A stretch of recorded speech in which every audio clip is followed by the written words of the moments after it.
Qué bueno pasar un tiempo juntos en la presencia del Señor, ¿verdad? Qué bueno que haya libertad de poder expresar lo que está en nuestro corazón, adorarle con gozo, con alegría. También exponerle qué es lo que está en nuestro corazón, nuestras inquietudes, necesidades. Pero, por supuesto, el motivo por el cual estamos aquí es exaltarle, adorarle. Él es el centro de nuestras vidas y Él es el centro de esta reunión en esta mañana. Amén.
Dice que Él pelea por su pueblo.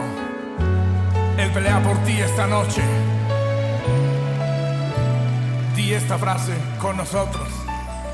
Y yo sé quién va conmigo, va por mí.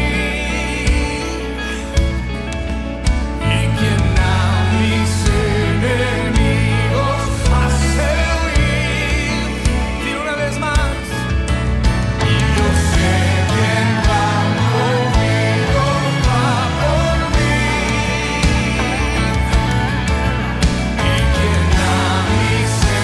Enemigos hace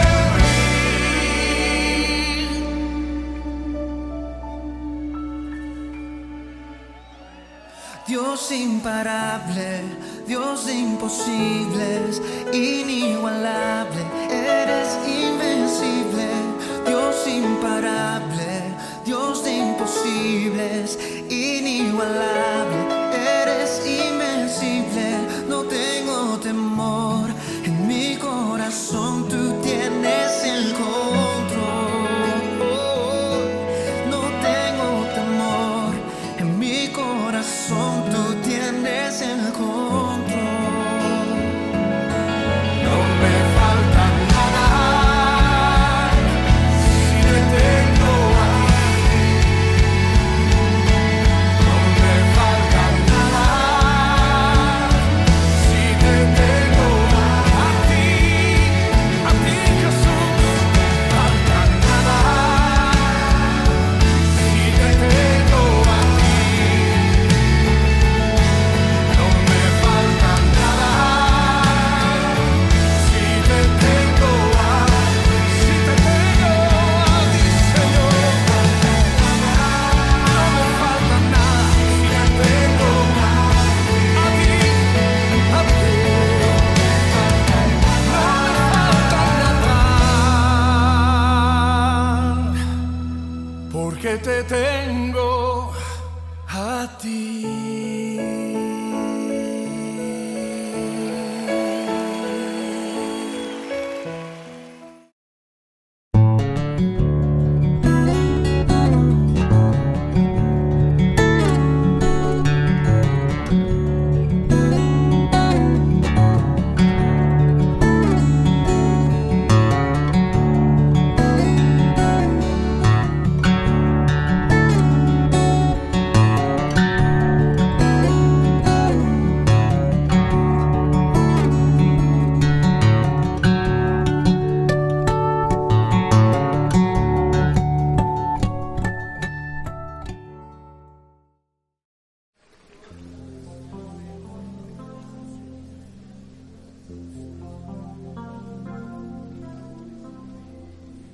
A ti, el alfa y la omega, el principio y el fin, y el gran yo soy, me rindo. A ti, el todopoderoso, el que es y que será, y el gran yo soy, me entrego. Yo quiero que gobiernes mi vida. Me doy en sacrificio a ti. Yo quiero que tú ordenes mi siempre viva en tu voluntad.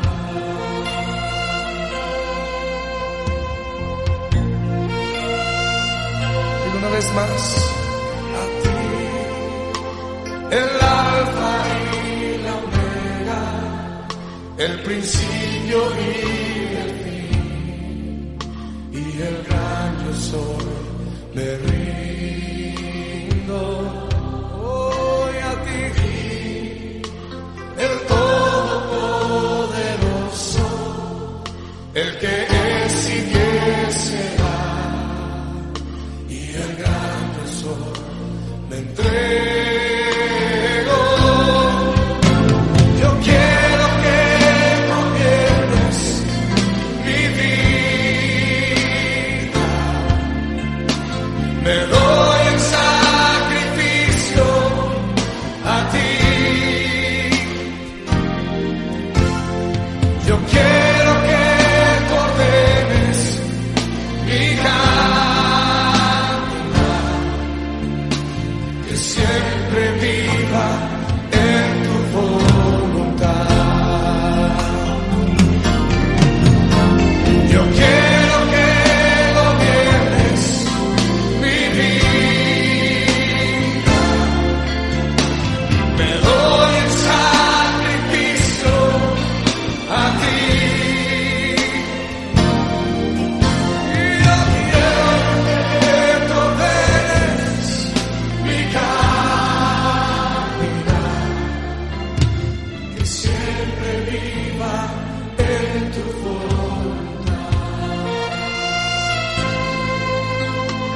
que siempre viva en tu voluntad, que siempre viva en tu voluntad.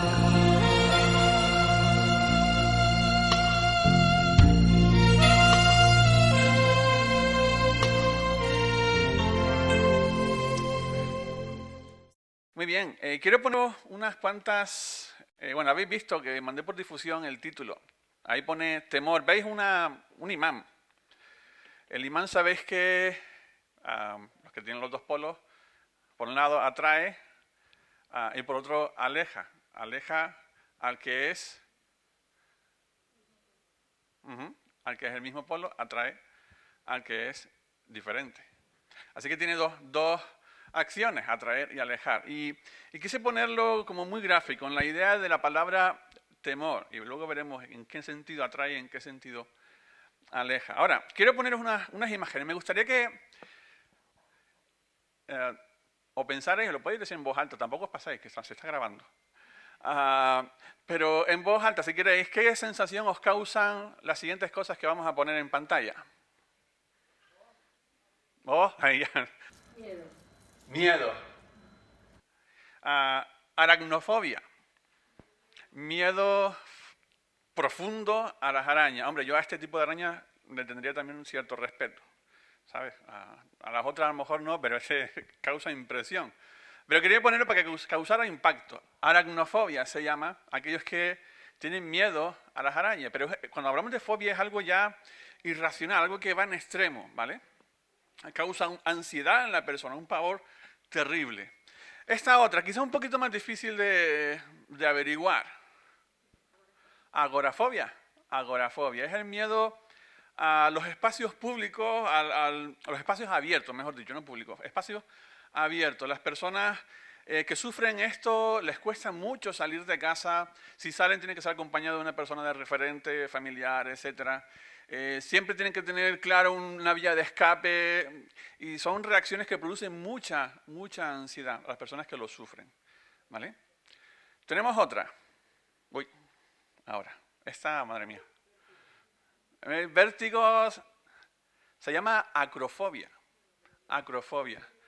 Miedo a las alturas. Miedo a las alturas. Aquí yo, si queréis invitarme un día a un parque de atracciones, me vais a ver sufrir con ganas. Esta es la que sufro yo. De hecho, ni siquiera al cuartito de aquí arriba soy capaz de subir, al cuartito que no tiene escalera. Cosa que vivía en un décimo cuando era pequeño, en un piso 10, me asomaba a la ventana sin problema, me subía a los andamios, trabajaba de escayolista, no había problema, pero poco a poco se ha ido desarrollando este temor. De tal manera que en una ocasión estuvimos en París, esto es un centro comercial, se llama Lafayette. Tiene no se aprecia muy bien, tiene una pasarela aquí. Una pasarela. Es de cristal. El suelo de cristal, todo alrededor de cristal. Fuimos con la familia, te puedes subir unas 10 personas, 12, te dejan ahí en tandas para que te saques una foto y veas ahí el vacío, etc. Yo empecé a caminar, pero iba mirando hacia adelante con la cámara. Al segundo paso, ya cuando miré hacia abajo, madre mía, ahí me quedé, me empezaron a temblar las piernas, ni para adelante ni para atrás. Iba a Nayara, le dije, Nayara, sigue a tu madre, a tu hermana, síguela, y yo me quedo, ni aquí llegué, ni ahí. Temor, un temor, una fobia tremenda que me producía mucha ansiedad. Mis músculos se tensionaron muchísimo. No era capaz de avanzar, ni para adelante ni para atrás. Y la sensación es de que como que estás listo para salir corriendo, ¿no? Tu sistema responde de esa manera, listo para huir del peligro que tú sientes en ese momento. Acrofobia. Esta se llama aerofobia. Y podríamos seguir, miedo a volar, aerofobia. Y hay muchas más. Claustrofobia, os sonarán. Glosofobia, el miedo a hablar en público. Nictofobia, miedo a la oscuridad. Y podríamos seguir añadiendo. Algunos dicen que hay tantas fobias como personas, ¿no? Cada uno puede desarrollar incluso su propia fobia particular. Como decimos, las fobias son un temor muy intenso. Te produce ansiedad, te produce ciertos síntomas en tu cuerpo fisiológicos que se muestran, se manifiestan. Y quise traer una definición que se encuentra en el diccionario de la RAE y dice así, al tema de la fobia. Dice, temor angustioso e incontrolable ante ciertos actos, ideas, objetos o situaciones que se sabe absurdo y se aproxima a la obsesión. Es llevar un temor al extremo, de tal manera que te domina a ti, ¿vale? Por resumir de alguna manera. Hablando de temor, también nos dice lo siguiente: pasión del ánimo que hace huir o rehusar aquello que se considera dañoso, arriesgado o peligroso. Más o menos en la misma línea. Lo que pasa es que la fobia es como que se lleva ya a algo más extremo. Realmente hay muchas fobias, como decimos. Incluso podemos desarrollar ciertos temores. Y en el mundo en el que vivimos, la sociedad también vive bajo ciertos temores, hoy más patentes y más presentes, pero como que de alguna manera nuestro mundo teme de todo, teme todo tipo de situaciones, menos una cosa que la Escritura señala como muy, muy importante. Y es el temor de Dios. Se vive sin temor alguno de Dios, sin medir las consecuencias de una vida alejada de Dios, las consecuencias de la condenación eterna, separación eterna de Dios. Y parece que ante eso no hay conciencia, no hay temor. Se vive la paradoja de que, oye, yo puedo tener temor de subirme a un avión, hay gente que tiene esto, pero no temor de, oye, ¿qué pasa? Sí, chao. Vale, tengo temor a subirme, pero ¿y después? ¿Y si fallezco? No hay temor de eso, pero de esto otro sí. Así que se viven ciertas paradojas. Paradoja en tener temor e incluso pánico. Hoy día, no sabemos cuál es el tema de conversación día tras día. ¿Cuál es? Están por todos lados. También. Pero todo lo relacionado con este hecho. Se puede tener temor a un bicho microscópico, pero no temor de un Dios santo, soberano, creador de todas las cosas del universo, de nosotros. Y así con esta paradoja se vive en nuestros tiempos, en nuestro mundo, tal cual. Pablo describe en su contexto, en su tiempo, citando al Antiguo Testamento, es lo que está haciendo él, cita lo siguiente, en Romanos 3 del 10 al 18, dice lo siguiente: no hay un solo justo, ni siquiera uno. Está haciendo una descripción general, ¿vale? No hay nadie que entienda, nadie que busque a Dios. Todos, fíjate los absolutos que usa, todos se han descarriado, a una se han corrompido. No hay nadie que haga lo bueno, no hay uno solo. Su garganta es sepulcro abierto, con su lengua profieren engaños. Veneno de víbora hay en sus labios. Llena está su boca de maldiciones y de amargura. Veloces con sus pies para ir a derramar sangre. Dejan ruina y miseria en sus caminos y no conocen la senda de la paz.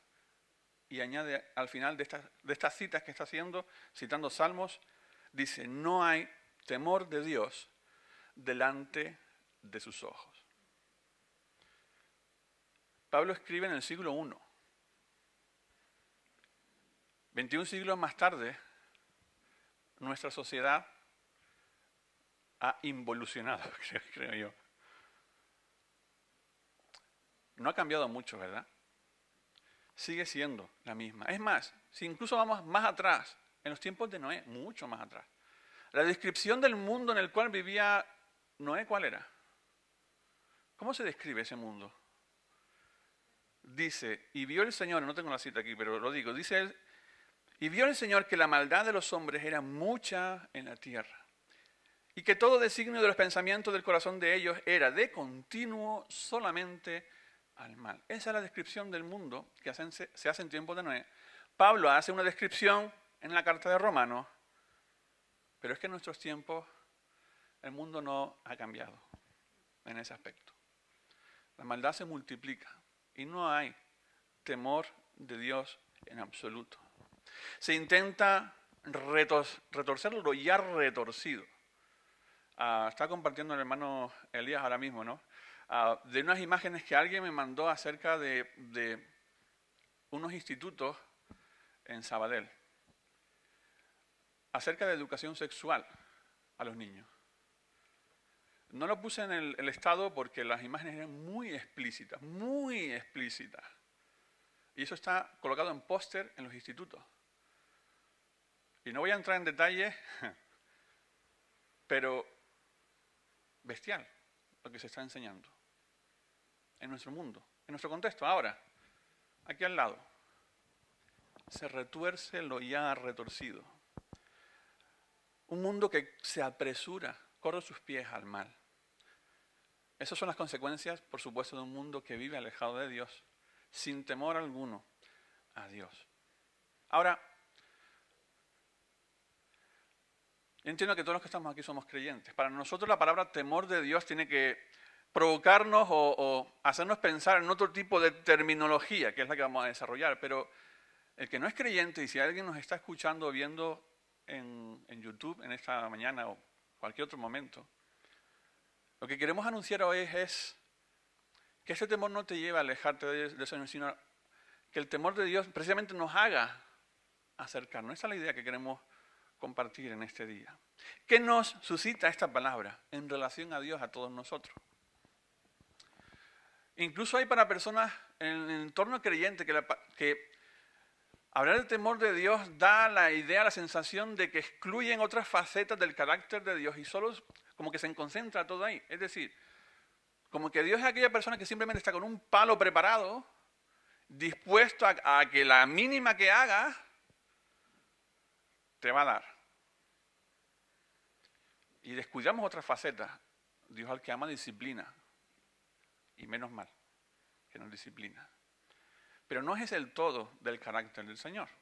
Hay más, hay más. Ahora, no podemos obviar esto que estamos mencionando. Pero algunos solo apuntan a eso. Mira, os cuento una anécdota. Supuestamente creyente. ¿Os acordáis del accidente de Spanair, Madrid? Falleció un hermano en la fe. Estábamos en Madrid en ese momento nosotros. ¿Te acuerdas? ¿Verdad? Un hermano de fe, un hermano de testimonio. Y fuimos al acto en memoria de esta persona, en el tanatorio. Se hizo un acto, una celebración, muchísima gente, de entidades, etcétera. Algunos pasaron a dar palabras y hubo un momento donde se dijo, bueno, ahora va a pasar no sé quién de tal entidad y va a decir unas palabras. Pasaron dos chicas, dos señoras. Citaron un profeta, hasta ahí todo, nadie la conocía, ¿verdad?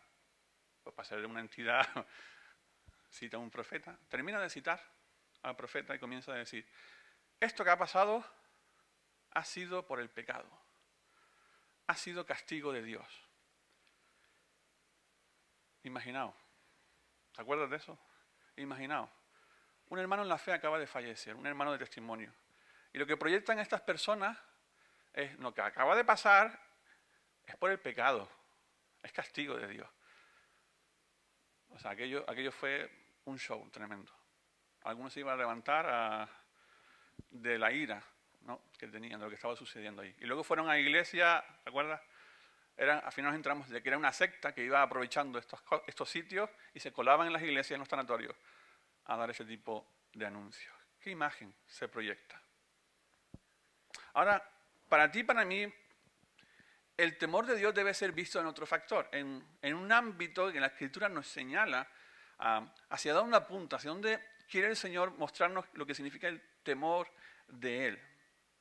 Por supuesto, no es temor a la condenación, si eres creyente. Pablo lo dice bien claro en una de las citas que se habla acerca de esto. Por lo tanto, ya no hay ninguna, lo puedes decir en voz alta si quieres, ninguna condenación para los que están unidos a Cristo Jesús. Por ahí no va el temor de lo que la Escritura está hablando. Al que no está en Cristo sí debiera tener temor del destino, de lo que significa estar sin el Señor. Pero sí dice la Escritura claramente, ninguna condenación. Por supuesto, desde luego, vivir con temor en otras facetas, no en cuanto a la salvación, sino en otras facetas de la vida, las fobias que hemos puesto y muchas otras que podamos tener en nuestra vida, temores de cualquier índole, no es sano, no es bueno. El temor te lleva a pensar en Egipto, ¿cierto? El temor te lleva a vivir en el desierto, a quedarte ahí. El temor te lleva a cuando sales de la barca, te hundes. No es bueno vivir con temor. No es sano. El Señor no lo quiere en tu vida. El Señor quiere que te liberes de todo eso y confíes en Él plenamente, en todas las áreas de tu vida. De eso sí que debes alejarte, pero acercarte al Señor. Ahora, si hay un temor que debes tener presente, y es el que estamos enfatizando en esta mañana, el temor de Dios. ¿Qué es el temor de Dios? ¿Qué implicaciones tiene para mi vida el temor de Dios? Citas muy conocidas, yo creo que las sabemos de memoria. Si dijera una cita que habla del temor del Señor, ¿qué pensarías? ¿Qué frase es la que dice por excelencia en la Escritura? La puedes decir en fuerte. El principio de la sabiduría. Lo conocemos todos. El principio de la sabiduría es el temor, o al revés, el temor del Señor es el principio. Aquí dice el conocimiento, ahora veremos el tema de las traducciones. Los necios desprecian la sabiduría y la disciplina.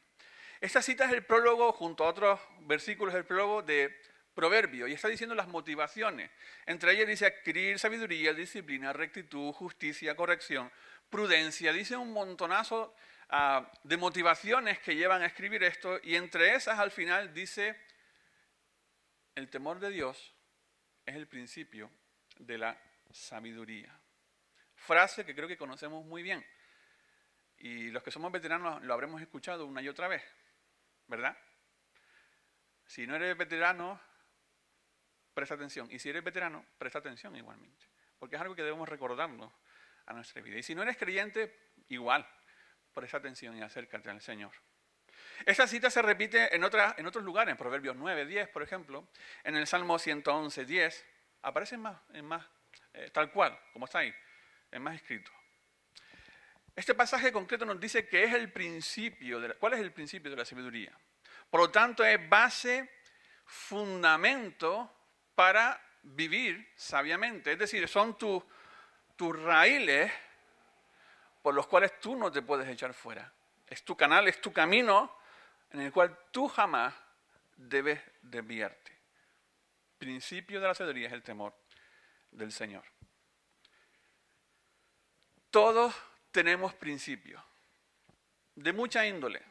Hay principios humanitarios, hay principios en el mundo laboral. Para una empresa un principio puede ser la ecología. Y basa todo lo que realiza en torno a tener muy presente la ecología, por ejemplo. En otro puede ser los recursos humanos y prestar atención a que sus trabajadores estén bien. Y en base a todos estos principios que se desarrollan, funcionan, trabajan. Principios en el mundo de la medicina, incluso principios personales. ¿Habéis dicho o habéis oído alguna vez? Sí, pero esto es lo que yo creo y así es como actúo. Nadie levanta la mano, yo no digo eso. ¿No? Esto es lo que yo pienso. Sí, tal dice que, pero esto es lo que yo pienso. ¿No? Propios principios personales. Ahora, también sabemos que hay principios espirituales. ¿Y de dónde emanan estos principios espirituales? De la propia Escritura que revela el propio carácter de Dios. Desde ahí es donde emanan estos principios para nuestra vida, los cuales deben servir de orientación. Ahora, no es orientación en el sentido de, bueno, si quieres, obedece. No, actúa de esta manera, como Dios te está diciendo que debe ser. Vamos a ver algunos aspectos que podemos recordar con facilidad. La sabiduría, en un aspecto más concreto, no es lo mismo, aunque aquí se ha traducido tal cual, no es lo mismo que conocimiento. Hay términos que sí son sinónimos. Bueno, no lo voy a pronunciar, no se trata de esto de dar palabras ahora. Pero sí hay términos en el escrito en hebreo original que, aunque son distintas palabras, apuntan a la misma idea. De hecho, aquí se ha traducido como conocimiento. Conocimiento, sabiduría, inteligencia, ciencia. Son términos sinónimos que a veces se usan en la misma expresión, en la traducción. Ahora, en un sentido amplio sí es así, pero en un sentido específico no es tan así. Y lo vamos a ver. Por supuesto, la Biblia no contrasta al que actúa sabiamente frente al que tiene conocimiento. Ese no es el contraste en la palabra. El contraste es el sabio X actúa o hace lo que sea, y luego ¿cuál es el otro? El necio. ¿Vale? Ese es el contraste que habla la Escritura. O el impío también a veces menciona. El sabio frente al necio. Ahora, el conocimiento te puede dar mucha información. ¿Cierto? Es así. Adquieres mucha información, mucho saber sobre algo. Es más, hoy día se nos dice que vivimos en la sociedad sobreinformada. Incluso podríamos decir, y esto creo que lo mencioné hace tiempo atrás, en la sociedad desinformada. Se cuelan frente a toda esa información muchas que no son ciertas. Incluso los medios de comunicación se las tragan. Cualquiera puede subir algo que es falso, no se contrasta esa información, pero se da como cierta. Y luego vete a corregirlo, esa información. Mira, me encontré, que no me denuncian los que publicaron esto, noviembre de 2020. Titular, varios medios de comunicación, titular, literal. Expertos dicen que llevar mascarilla mientras haces deporte no es perjudicial para la salud. Noviembre 2020. Marzo 2021. Mismos medios de comunicación.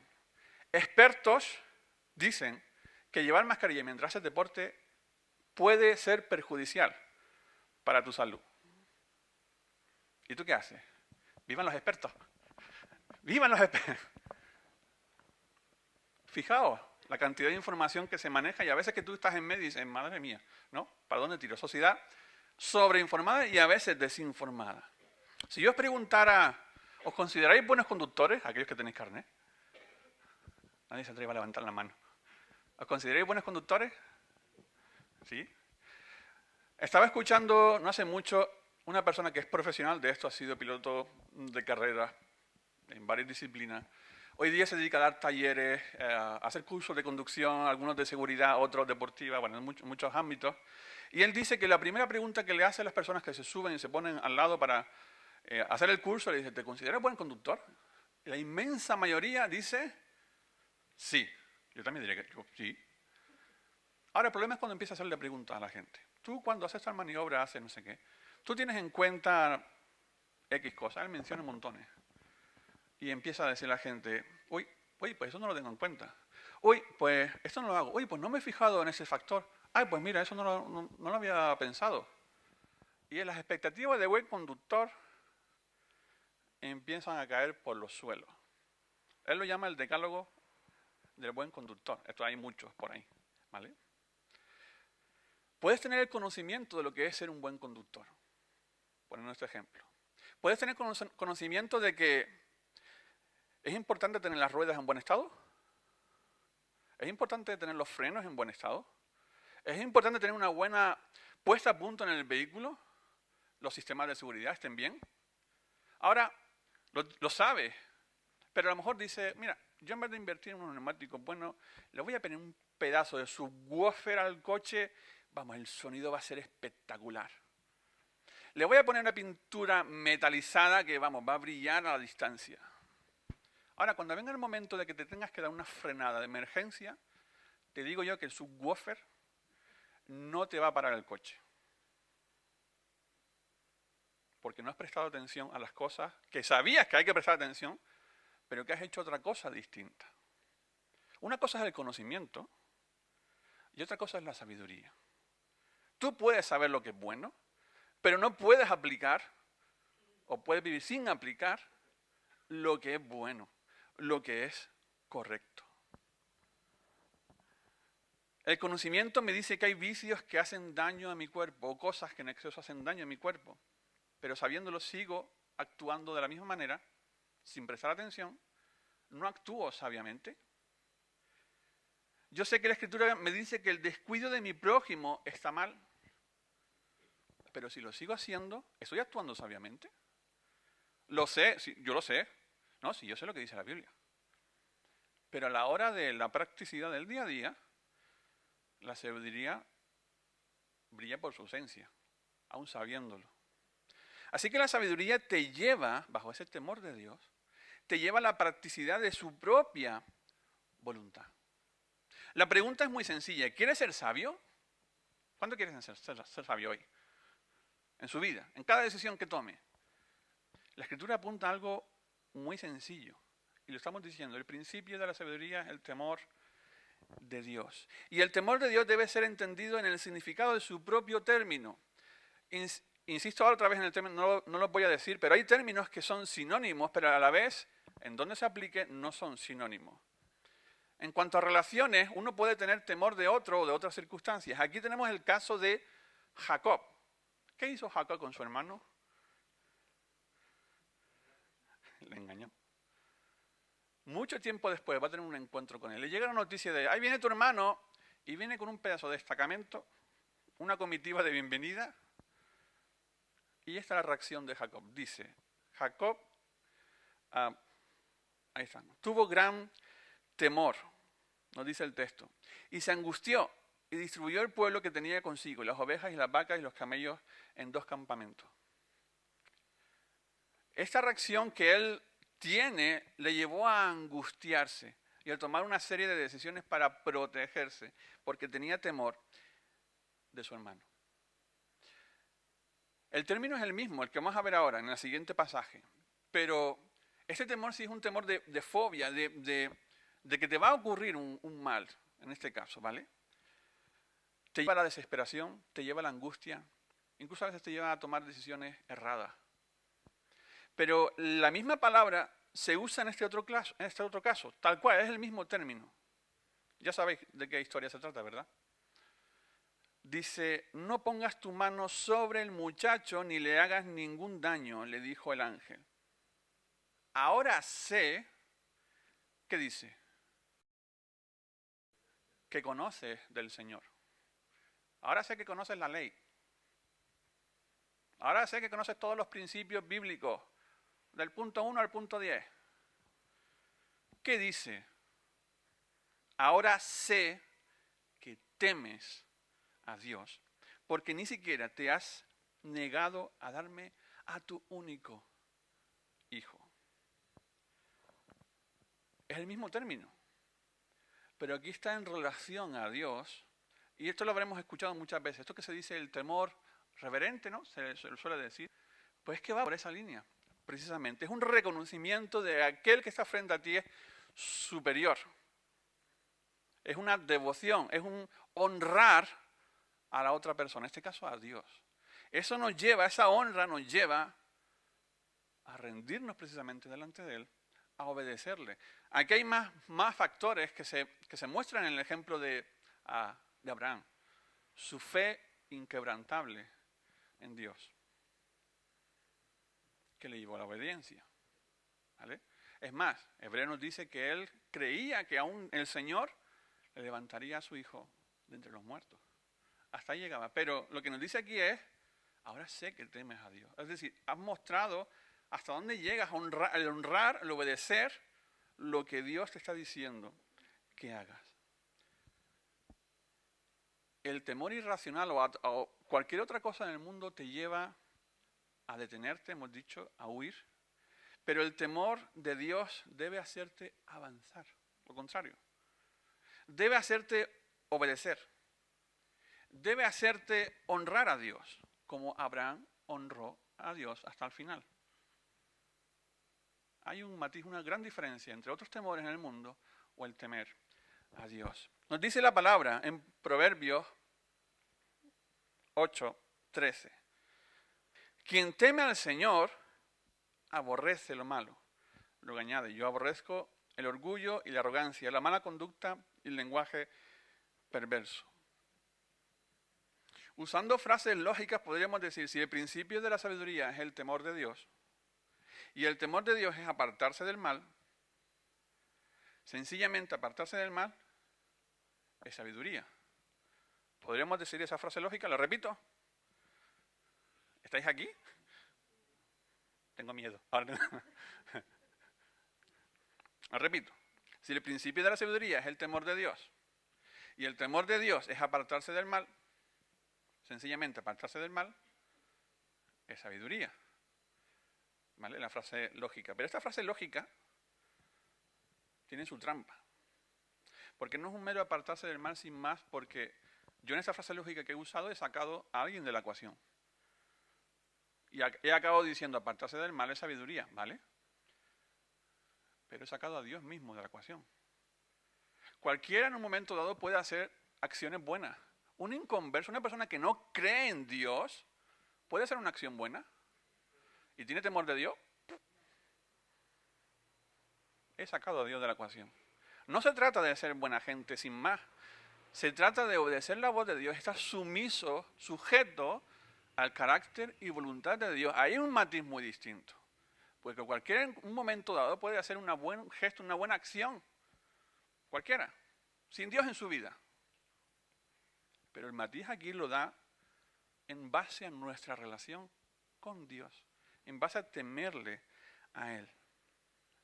No dice, quien es buena gente se aparta del mal. No dice, quien es inteligente se aparta del mal.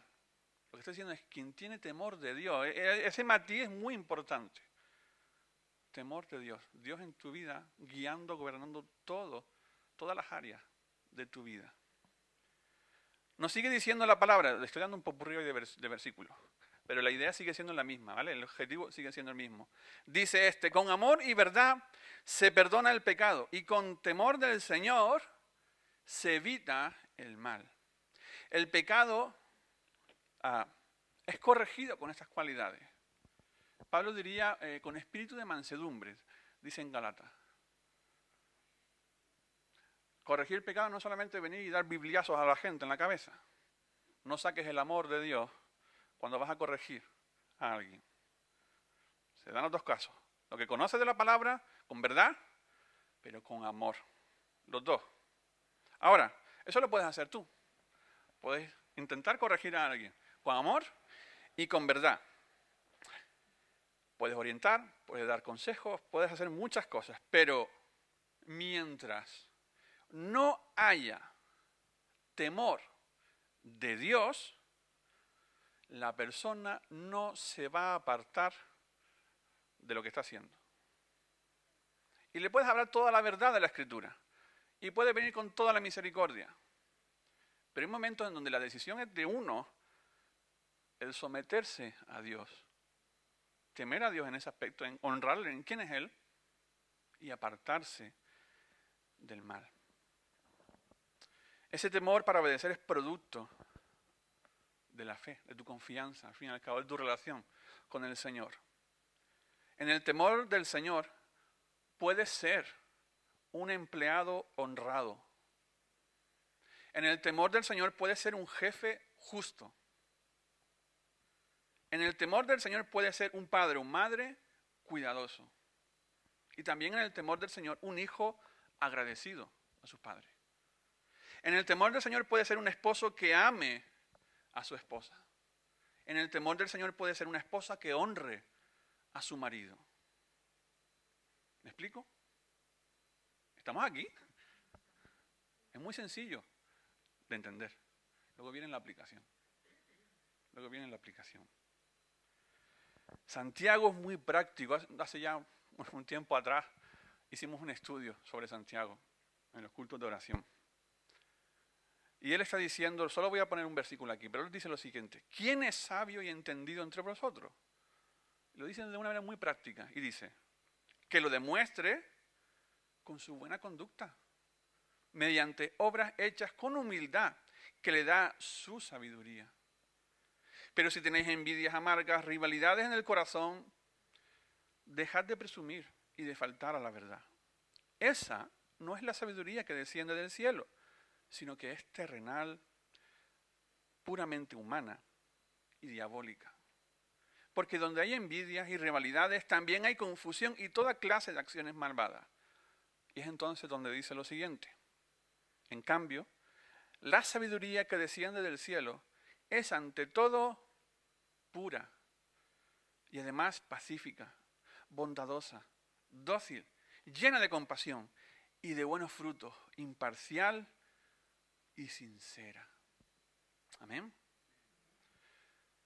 Al fin y al cabo, como nuestra confianza en el Señor, la fe, se ven los frutos, el andar en sabiduría igualmente tiene sus frutos. Es lo que está diciendo Santiago. La que no desciende de lo alto, sino que es mis propios principios, al final lo que acaba haciendo es destrucción, contención, maquinar. Es lo que está describiendo Santiago. Describe el carácter del ser humano, no hay otra. Está escribiendo en la iglesia, bueno, a los que están en la dispersión. Esto no va a inconverso. Pero dice, en contraste, que la sabiduría que desciende de lo alto también tiene fruto. Por lo tanto, en la pregunta que hemos hecho, ¿quieres ser sabio? Ahora la otra pregunta es, bueno, ¿cuáles son mis frutos? ¿Cuáles son los frutos en base a esa sabiduría que quiero obtener en mi vida? ¿Cuáles son esos raíles en los cuales estoy caminando hoy día? ¿Cuáles son esos principios que están haciéndome tomar las decisiones a cada instante en mi vida? Deberíamos hacernos esa pregunta. Para Santiago el sabio, y para la Escritura, no es el sabelotodo, el que tiene una respuesta antes de que hagamos la pregunta. Eso no es el sabio. Por supuesto, sin el conocimiento, van ligados, sin el conocimiento, a ver qué vas a decir. Claro que tienes que conocer, y en eso enfatizamos. Pero si el conocimiento o inteligencia te lleva a la arrogancia, si el conocimiento o inteligencia te lleva a creer que eres infalible, que todo lo sabes, perdóname, pero eso no es sabiduría de lo alto. Eso no es sabiduría de lo alto. No es pacífica, no es amable, no es dócil. El sabio es aquel que obteniendo ese conocimiento lo aplica en su manera de conducirse, sometiéndose constantemente a la voluntad de Dios. Él la describe como pura, libre de contaminación, lejos de amargura y corrupción, pacífica. Justo todo lo contrario de los pleitos, donde quiere sobresalir nuestro yo. Amable y benigna, llena de misericordia, llena de buenos frutos, sin incertidumbre ni hipocresía, no lleva máscaras. Estamos sometidos a Él, no es nuestro yo. Alguien dijo, eso lo llevo escuchando de que era un renacuajo. ¿Habéis escuchado alguna vez esto de, que yo creo que la frase no es bíblica, el temor de Dios es una conciencia continua de que Dios te ve? ¿Lo habéis escuchado alguna vez? ¿Lo he escuchado yo? Entonces se enseña en Canarias. Ahí es que van una hora por detrás. Pero sí es verdad que la Escritura nos dice lo siguiente: el Señor está en su santo templo, en los cielos tiene el Señor su trono. Y atentamente, ¿qué dice ahí? Observa al ser humano, con sus propios ojos lo examina. Y yo que recordaba, mientras hacía esto, recordaba esto que lo escucho ya varias veces. Esa conciencia de el Señor te observa. Pensaba en la paradoja que hay en nuestra vida y pienso en la mía. Porque cuando tengo una necesidad, cuando tengo algo que clamar al Señor, Señor, ¿es que no ves? ¿Es que no ves este asunto, este problema en el cual estoy metido? Ahí tengo conciencia de, Señor, ¿no estás viendo? Pero cuando atesoro cosas en mi corazón que no están bien delante del Señor, cuando sé que estoy diciendo cosas que no están bien delante del Señor, cuando hago actos que no están conforme a la voluntad de Dios, es como si esa conciencia de que el Señor me está viendo se fuma.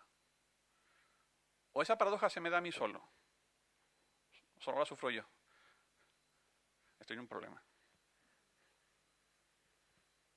Yo creo que se nota esa paradoja. Señor, no me ves, Señor, no miras aquí, Señor, no hace. Pero cuando se trata de, como los niños, ¿no? Cuando nos escondemos, aquí no me ves. No, el Señor nos observa constantemente. Los pensamientos más ocultos de nuestro corazón los conoce. No podemos ocultar nada delante de Él. Haríamos las mismas acciones si estuviéramos pensando, aquí está el Señor. Voy a firmar esto, sé que es un fraude. Señor, firma, claro que sí, adelante, firma. ¿No? Estaría el Señor diciendo, claro que sí. Una mentira, yo qué sé, lo que quieras que piense. Si tienes esa conciencia, el Señor está aquí conmigo, está en mi vida, me está observando. ¿Harían lo mismo? ¿Haríamos las mismas acciones?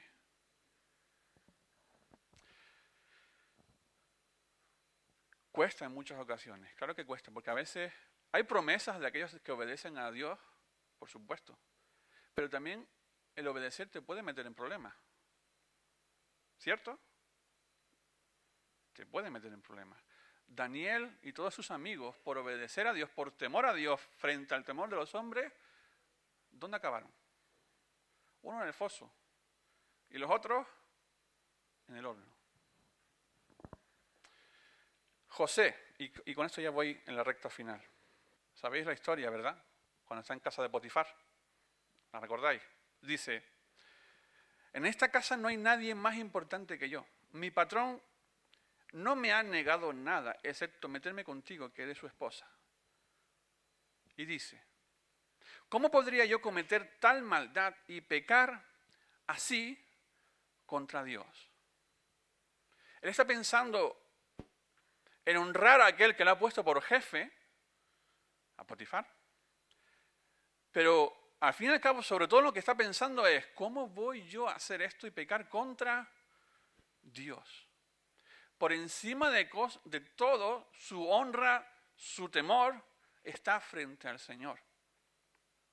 Y esa decisión que él toma frente a la presión de aquella mujer, aquella persecución, él decide, cuando a ella lo agarra, ¿recordáis? Él decide huir. Y déjame decirte esto, el temor de Dios te hace huir del pecado y correr hacia Dios. Aunque eso te deje en la cárcel. ¿Estás escuchando bien? Obedecer a Dios, a José, en ese momento le costó el ir a la cárcel injustamente y todas las cosas que podamos añadir. Pero decidió una cosa, honrar a Dios por encima de todo. Por supuesto, Dios honra al que le honra. Le dice el Señor a Elí, hablando del problemón de sus hijos, que luego dice, voy a levantar a otro sacerdote. Y es así. Acabó siendo honrado José, pero le metió en problemas. Así que no siempre, todo es color de rosa. Pero ojo, mantente firme, no ceda. Honra al Señor en toda tu vida. Acabamos con la siguiente cita. Y es lo que vamos a hacer ahora, orar. Dice Santiago, si alguno tiene falta de, ¿qué dice? Sabiduría, pídala a Dios, el cual, ¿qué dice? Aquí dice, pídesela a Dios y Él, bueno, cuando le parezca, te la da. Pues Dios da a todos generosamente sin menospreciar a nadie. ¿Quieres sabiduría para tu vida? Amén. Es muy práctico, muy sencillo. No es todo el camino color de rosa, pero preferimos esto frente a otro actuar en nuestra vida. Así que te invito a que hagas lo que está diciendo aquí Santiago, lo que dice la Escritura.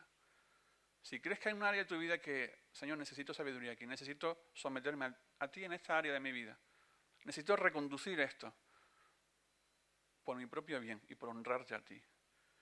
Necesito tu sabiduría, quiero honrarte. Hoy te invito a que ores conmigo y nos pongamos delante de Él. Señor, te damos gracias por tu palabra.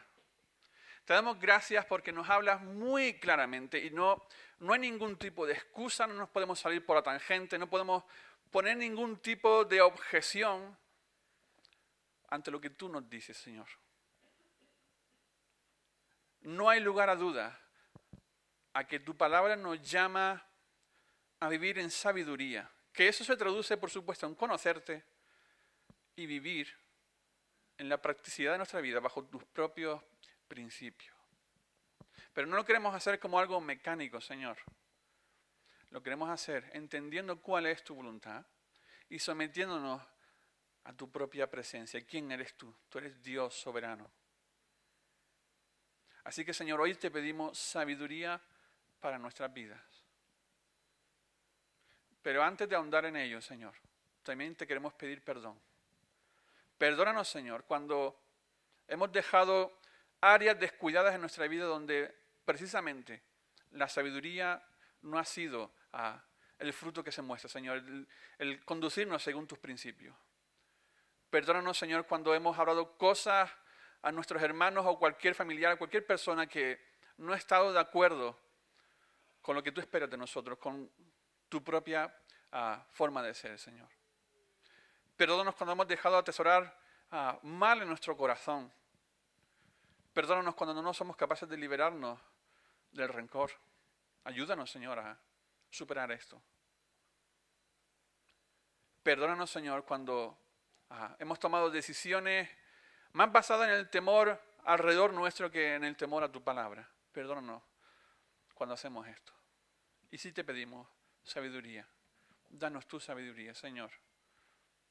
Ayúdanos para vivir de una manera que te honre a ti, como dice tu palabra, para que los hombres vean nuestras buenas obras y te glorifiquen a ti. No como algo de merecimiento personal, ni que esto nos haga enorgullecernos, porque al fin y al cabo eso no vendría de ti, sino que lo hagamos en el sentido de que queremos estar bajo tu señorío en todas las áreas de nuestra vida, en nuestros pensamientos, en nuestros labios, en nuestras acciones. Así que aquí estamos, Señor. Queremos vivir una vida recta delante de ti. Sabemos, Señor, que eso implica ir en contra de las corrientes de este mundo. Sabemos que esto puede implicar a meternos, entre comillas, por decirlo así, Padre, en problemas, en otras circunstancias. Pero queremos honrarte a ti. Sabemos que tú honras al que te honra. Así que queremos recibir tu honra, no la de los hombres. Muchas gracias, Señor, en el nombre de Jesús. Amén.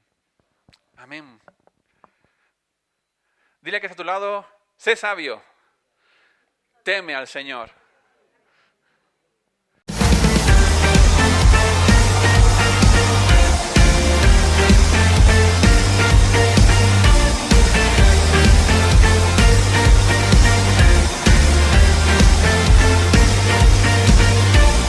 Yo quiero ver tu luz brillando en mí a través de mi ser.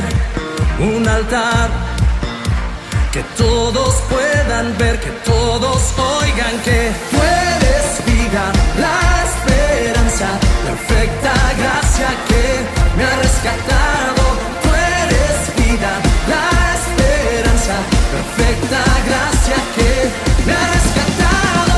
Ya no vivo yo, Cristo vive en mí, barro quiero ser en tus manos.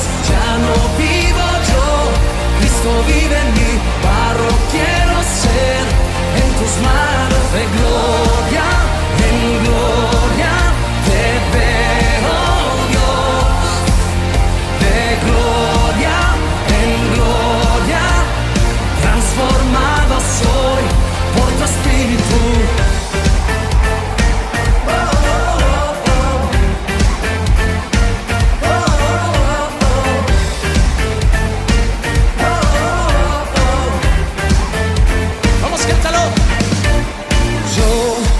Quiero ver tu luz brillando en mí a través de mi ser.